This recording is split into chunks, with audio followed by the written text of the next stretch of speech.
कितना नीक गाना भाई दादा। ए कन्या, कन्या। हाँ माँ जी।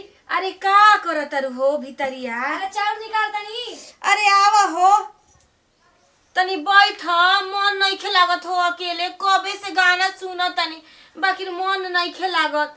आवा ना हो, एगो बहुत बढ़िया फिल्म आइल बा, आओ बैठ के देखल जाओ।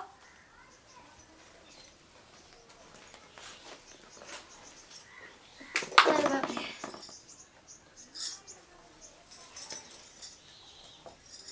हाँ माँ जी।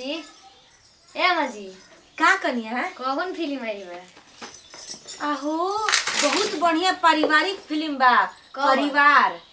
पारिवारिक फिल्म परिवार। हाँ वाह। देखबू नु ई सब नु होला फिल्म हो कि परिवार के जोड़ के रखे वाला फिल्म। आजकल के है फिल्म चलता खाली प्यार मोहब्बत ये सब तो देखावल जाता। अच्छा, इतना सजल बनी केकरा के दिखावे खातिर? केकरा के देखावे खातिर जाना तारू, हमरा आदत बा हम जबेले नहा के लिपस्टिक ना नु लगाए बुझाला नु कि हमर मुंह एकदम खाली खाली लागता। हाँ हाँ सजे सवरे के का बात बा, हम शुरुए से जानत तारू जी। तनी हम ए माँ जी, कह अभी इतना सजत तनी आ कुंवार होखम त कितना सजत होखे। एही तरे यही तरे खाली एगो सेनुर बिंदी छोड़ के कुल लिपस्टिक काजर पहले तो हई कुली अखिया पे तुलो लगावे लू लोग। अच्छा। ई कुली ना नु चलत रहे तो हमनी के काजर करी सन, लिपस्टिक लगाई आ हऊ एगो क्रीम चलत रहे का जाने कौन का दुनी नाम बा हो, नमवा भोर पड़ गइल बा, ऊ क्रीम लगाई आ लगाइए के तबे हम पढ़े जात रही। अच्छा हाँ इतना सजत है तो मोए गांव के लोग भारत रहे गिर गिर के ना। इहो बतिया ठीके कहत रू, तो का कइल जाओ ऐसे भी जानत नहीं को जहाँ चाय रहेला उजे माखी तो भिन भिन नहीं बिनु करेला जी। सा का। अच्छा एक बात बताइए, बोल रउरा तो इतना सुंदर बनी, कुंवार में तो और सुंदर होखे। आई हो दादा का केहू लाइन में मरले बा कि ना, चाहे रउरा? कुंवार में एक पीस हम रही हो। हाँ एक पीस एक पीस माने गांव भर में? गांव भर में पूरा अपना गांव छोड़ के 2-4 गांव एने 2-4 गांव ओने। अच्छा का केहू लाइन में मरले रहे कि ना, बताई ना तुम। लाइन उइन मारे के छोड़ा चाहे रउरा केहू के मरले बनी कि ना, चाहे पढ़े ले जात हो स्कूल में? अरे लाइन मारे के तो ढेर हमरा के लोग मारत रहे। हाँ हाँ बाकी हम ई कुली फेरा में ना रही, बाकी जानत रू कौना फेरा में रही? जाई नु स्कूलिया हाँ गोड़ और झूठा हो के लइकवा कुली देखाम नु कि हमरा के ताकत रसन त कहम के रह बबुआ त ताकत रे त अपन फायदा उठाई लेत तो कहीं नु झूठा हो के हे ए बाबू ए फलानावा एगो रजुआ नाम के रहे अनि ए राजू बड़ी गोड़वा दर्द करत हो तनी हमरा के ले चलो स्कूलिया भी। अच्छा। तो साइकिलिया पे हमरा बैठा ले। हाँ हां अब बैठ के चल आ जाना तरू। ओ जमाना में ऊ 50-50 रुपया लेके आवत रहे तो उहो हाउ का कहल जाला फूल की गुपचुप। हाँ गुपचुप ऊ खाया पहले कचालू तो इतना खात रही नु कि पूछो मत। हाँ ढेर लइकन के हम बेवकूफ बनैले बानी। कहू मास्टर के लाइन मरले बनी कि ना? आई हो दादा ई कहत रही कनिया मास्टर त माने भगवान के स्वरूप होखेला लो।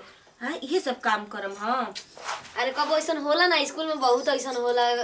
हो आजकल के जमाना में तो कुल होबे नु करता बाकी ना लइकन कुली के हम समझनु कि पूरा गांव के ढेरे लइका के हम बेवकूफ बनैले बनी।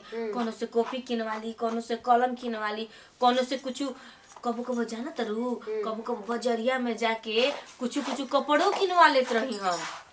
माने कुंवार में खूब फायदा उठैले बनी ना। तो का कइल जाए, फायदा ना उठाल जाए का केहू कहो नु कि जानत रहो कुंवार में का नाम रहे, स्कूल में नाम रहे हमार खुशबू। हाँ तो कहे सुनु ए खुशबू तू हमरा बड़ी बढ़िया लागे तो हम ओकर किनवाए खातिर कह दी कि जानत रह तू हमरा बहुत अच्छा लगेला, बस अतने पे फूल जाइए सर, बस जाके किनवा ली। आ किनवा लेला के बाद उनका से हम बोले जात रही काहे खातिर बोले के तो दूर ताकतो ना रही हम, समझ लू। इतना तो हम जानत रहू हम तो हम एगो हमार सखी रहे हम्म। प्रीतिया। अच्छा।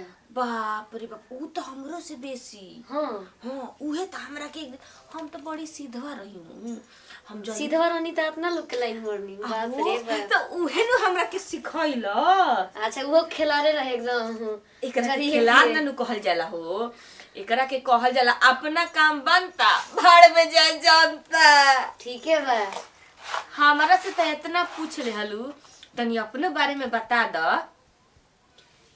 तू पढ़े जात रहलू त का तू कुछ माने कहलू कि ना, माने शरारत माने होला होकेला नु लड़ाई झगड़ा मार पीट जान तरू हमनी के तो बड़ी लड़ाई करी सन। पहले कही के रौरा अपना बेटा से ना को हम तब बताएम।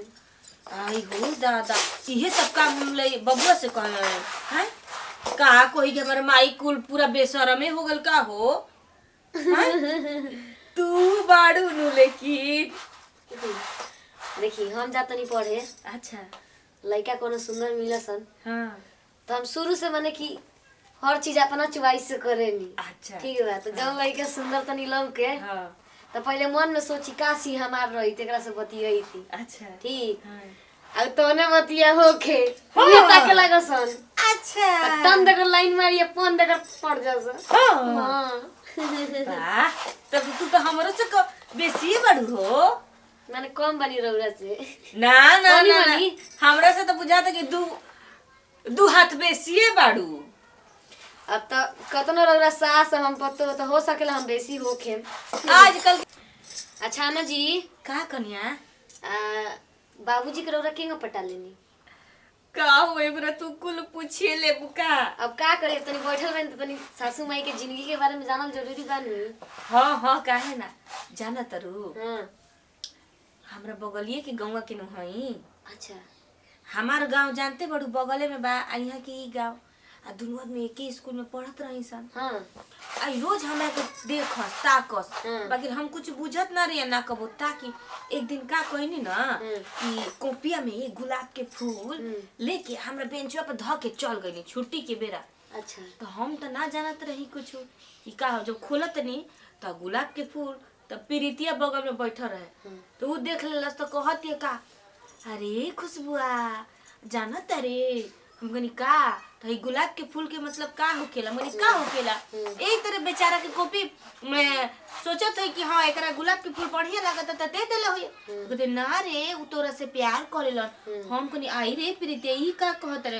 तो पहले तो हम नाकुर नुकुर कहनी, बाकी प्रीतिया कहलस कि ना ना जाए दे, बढ़िया गांव के बढ़िया घर के लड़का ह से कले। अच्छा। पे आ तब हम जाके अब का करी। अब जब रोज रोज देखा तनी कि ये दादा हमरे के देखा तरन। जब हम खाई नु हम हेजा खाई नु टिफिन में तो उहो खास रहते है। तर टिफिन में खाई हन हमरा के देखियन, खाई हन हमरा के देखियन, खाई हन हमरा के देखना अच्छा। हाँ ई बड़ऊ। हाँ बड़ऊ। ये दादा तब का करी। आ प्रीतिया कुल देखो तो उहे हमरा के उस कइलस। त का करी, करम में ठोकाए के रहम। जान गइली। जानित ना लोग हो। देखा प्रीतिया हमरा के फेरा में फसैलस आ उहे हमरा बाबूजी से जाके कह देहलस। अच्छा। तब का करे जानते बड़ू जात पात कुल सब एक ही हमनी के रही सन। आइहो के निमन घर दुआर से रही। बस टप टप ब्याह शादी हो गई। हां तो पता बा अम्मा जी ये शायरी याद आता हमारा। शायरी कह साइकिल चलता नहीं है चलाया जाता है। अच्छा। चलाया जाता है। अब बुढ़वा पढ़ता नहीं है पटाया जाता है पटाया जाता है। मैंने तारा कहे के मतलब का हो कि हम याद आ पटाई गया है। प्रेम कहानी सुन के। लेकिन वो दिन तो मत पूछो, उसका दिन दीने रहे। एकदम चानी काटत होके मुदी अब में देखो बुढ़ऊ के कितना लड़ेलन हमरा से। हाँ। बाप रे बाप, बियाह माने इहे बियाह करे खातिर अपना बाबूजी से कहस कि हम जान दे दे, हम फांसी लगा के मर जाए। मर जेतन त केकरा से बियाह करत। हाँ अब देखा घर के मुर्गी दाल बराबर भइल बनी। अच्छा हमार तो कुल पूछ लेता रू, अपना बारे में नहीं खूब बताओ। हम तो कहनी है ना कि हम टन देकर लाइन मारिए भन देकर पड़ जसा हो गई। हाँ। आ काम निकल जा फिर जा सब भर में हो गई। तू हमरे नियर रहलू ना। बाकी बेटा ऐसा रहलन कि पता न केगा मोती मार लेलन। तो बबुआ के तू पटैले बड़ू ना पटाइले थोड़ी बनी। हाँ इनको के टर्म देकर लाइन वाली बंद कर पटक ला, लेकिन इनका से कुछ ज्यादा ही माने। आई हो दादा, आज से सभी बतिए ना जानत रही हो। जानत रू ए, लेकिन एक दिन बबुआ हमर कहलस ये माई हो गौवा में नु बड़ा बढ़िया एगो लड़की बिया।